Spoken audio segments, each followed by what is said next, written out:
Mexico during the 1900s was in a period of social instability, with the government under a strong elitist rule, meaning that most of the wealth was concentrated in the hands of a few people. The rising population of the state thus found it justified to have some form of representation within the government. Especially with the decline in the overall world economy, the middle class of Mexico fell into too much pressure. The Mexican Revolution was a critical turning point for Mexico, beginning in November of 1910. Unlike the Mexican War of Independence in 1810, this revolt by the populace of Mexico aimed to replace the dictatorship under Porfirio Diaz, a conservative authoritarian leader who ruled for 34 years and violated the Mexican Constitution of 1857.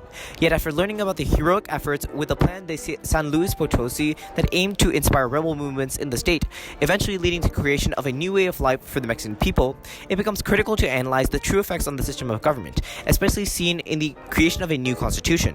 First, let's take a look at the political structure before the revolution. Political system before the revolution. The Mexican Revolution resulted in different political systems gaining power. Before the revolution itself took place, the majority of the Mexican population was not happy with the current political system, a dictatorship, which was a key factor as to why they revolted in the first place. The leader at the time, Porfirio Diaz, gave the minority upper classes a large amount of power. In addition to this, Diaz wanted to industrialize and modernize Mexico.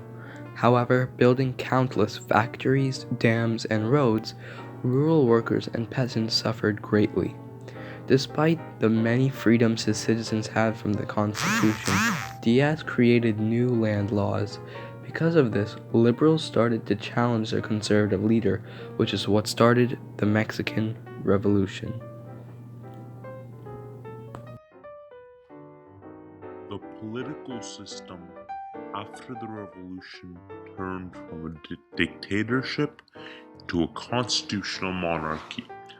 This meant that many reforms were put into place to prevent a dictatorship such as Diaz's happening again. The fundamental values of the revolution were used as guidelines for Mexican policies.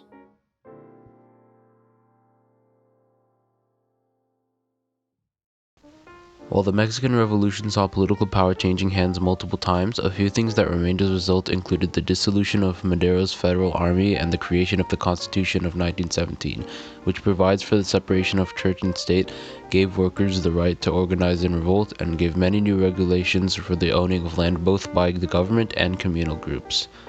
Additionally, this constitution drastically increased the amount the government would intervene in day-to-day life, as before it had a more passive role, but with this constitution it started taking direct actions to govern its people on a regular basis.